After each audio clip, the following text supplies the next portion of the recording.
you, John, for joining us, and all of you here for coming and joining us here in San Jose. And I think we have a couple of thousand people on the live stream, so thank you all for joining wherever you are joining from. So before we start on Agentic AI, if you didn't get that yet, we are going to talk about Agentic AI. Let's do a quick pulse check. Raise your hand if you have gone through an Agentic AI platform presentation from a vendor or somebody else in the last 90 days. All right? And keep your hand up if you thought it was just another chatbot with a superhero costume. I thought so. So, John, we are going to talk about the real Agentic AI. So I'm pretty sure you get that pitch every day. We are. Well, actually, I give that pitch, and apparently I need to change it because everybody here thinks that I'm bringing out a chatbot in a cape. So we speak with a lot of clients that are interested in Agentic AI, trying to understand from our perspective how an agent works, what an agent is, how we can help them deploy them. So quite a bit. The one thing I think is consistent is notwithstanding the cape, I think a chatbot and interface is one that really needs to be designed and thought about so that people feel comfortable interacting with an AI, whether it's chatting, typing, or chatting audibly with them. That's right. So, and Venki talked a little bit about what real enterprise AI agent is. Anything you want to add to that? What is the difference between a real enterprise AI agent versus, let's say, yesterday's enterprise app with the chat interface? Sure, and there's nothing wrong with chats. We have many partners who are running chats that are really successful and all that. So I don't want to poo-poo that. Come down on the chat. But if you think about it, take a step back. So the way that we've seen AI is that it's actually gone through some specific phases, right? So obviously starting with AlexNet, you've all seen kind of the famous presentation, moving into perception, moving from perception into reasoning.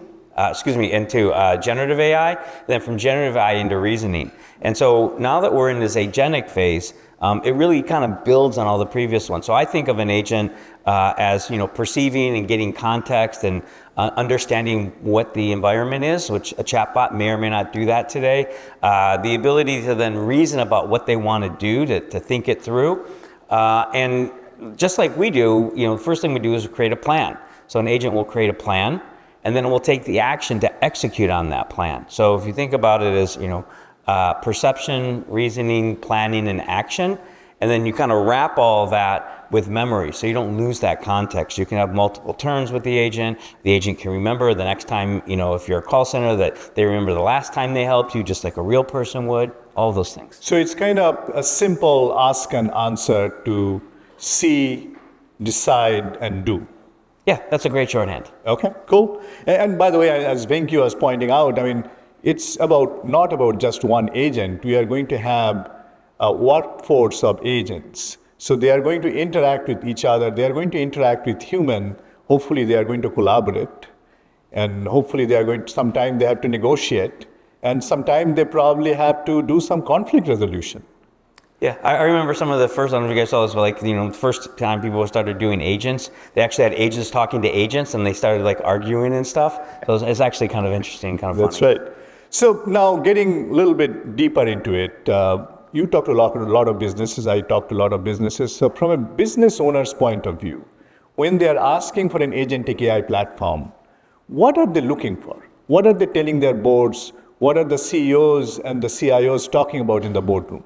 Sure. So they're really looking to have a result, to have an outcome that's going to move their business forward.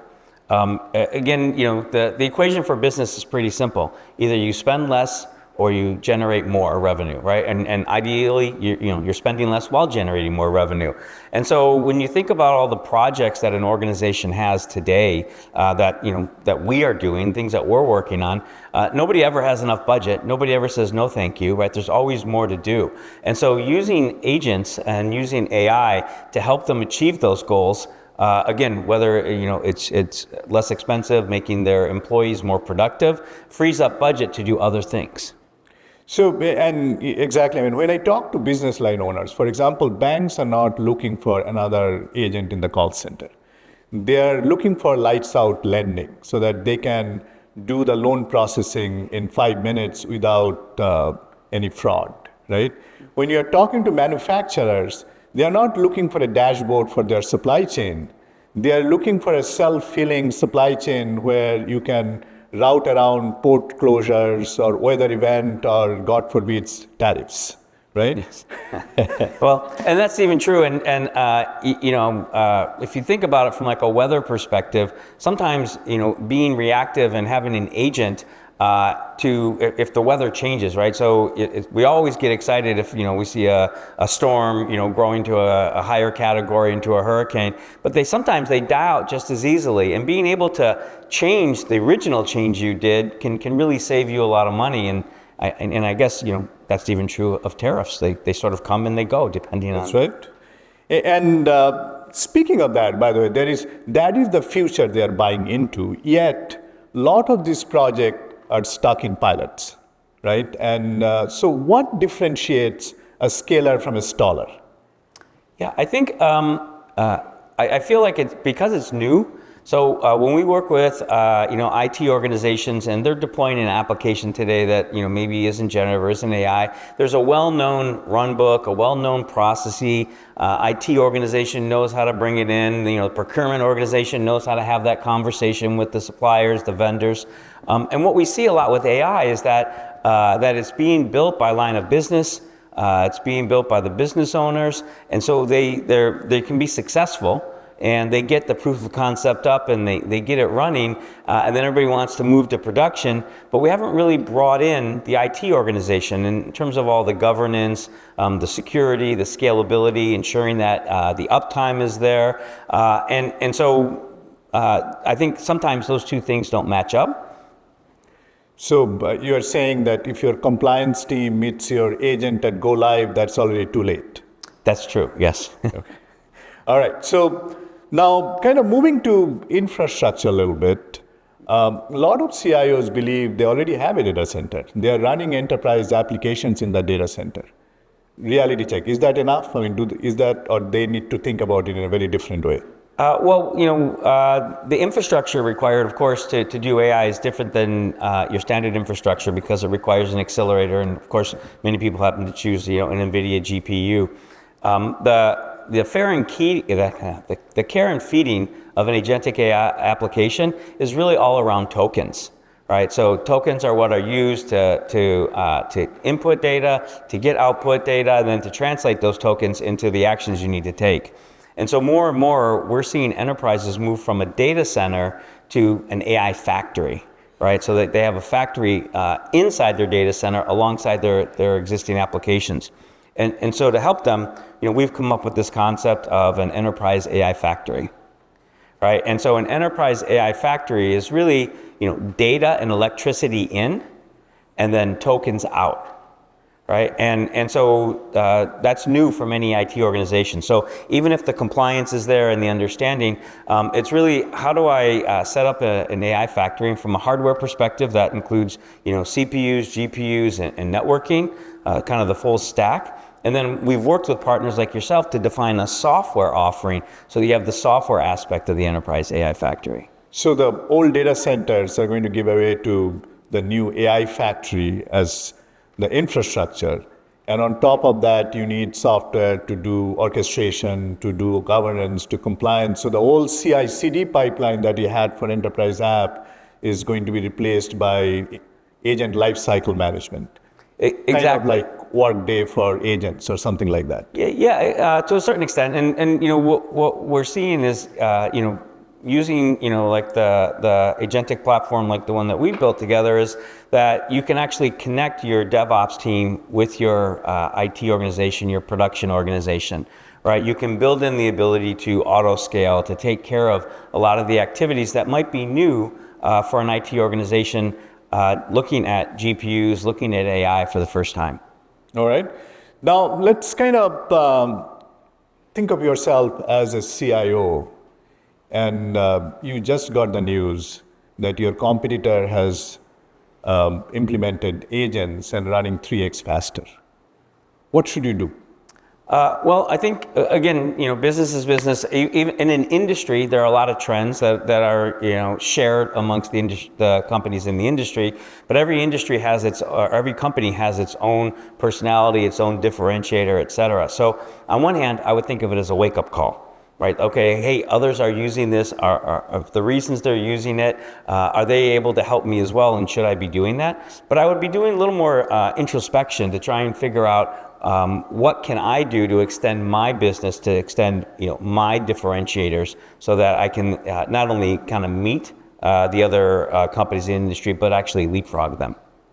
And that is where I think they should give us a call, and we can roll out our co-engineered AI factory. Yes. I forgot. I was going to call you next. That was right on my list. So speaking of that, John, talking about our partnership and co-engineering what we are doing, you are NVIDIA. Everybody wants to work with NVIDIA. Of course, you have many partners. What makes the partnership between NVIDIA and DataRobot unique or special? Sure. So, first off, it's actually really humbling to be part of NVIDIA at this time. It is just, you can't even imagine, or maybe you can imagine, but until you live it, it's really difficult. So we actually really value the partnership with DataRobot.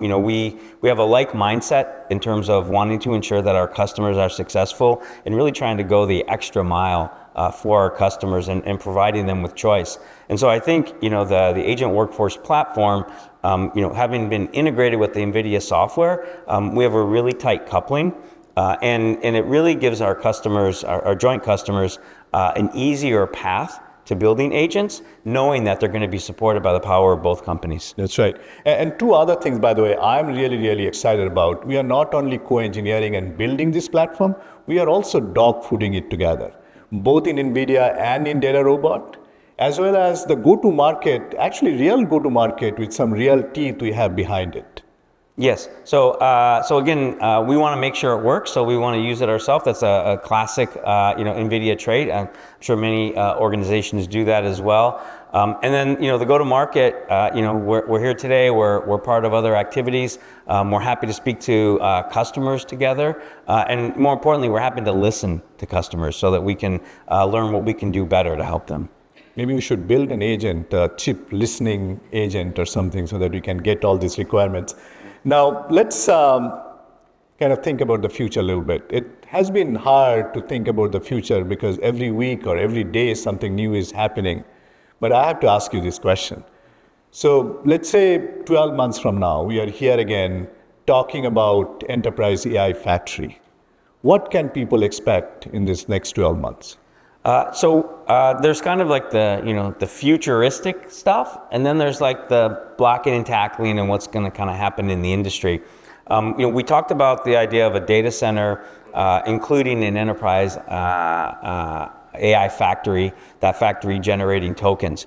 What we're seeing now and starting to see now is that as organizations are looking to refresh their data centers, they're refreshing them now with GPU accelerated servers alongside CPU-based servers. So I think, I don't know any real statistics, but maybe like 99% of all servers and data centers today don't have GPUs. I think in 12 months that number is going to creep up 2, 3, 4%, and it's something over the next 5 to 10 years where you're going to see the data centers transform, where they're going to be primarily accelerated. So we are going to be standing up these AI factories in more data centers, yes. And then we are going to roll out, for example, these multi-agentic systems and integrate them into the business fabric of various different enterprises. That probably would be a pretty reasonable goal for the next 18 months. Absolutely. We're going to see more moving from pilot into production. And one of the things that we've seen is that success begats success. Right, because everybody sees it working. They kind of gone through that first pass of, how do I create the agent? How do I let them communicate? How do I stand it up, work with my IT? And then it's much easier to continue to add folks or to add agents as you grow. Okay. And let's push the boundary a little bit more. Close your eyes, pick up your crystal ball. 5 years from now, what did you bet your NVIDIA stock on?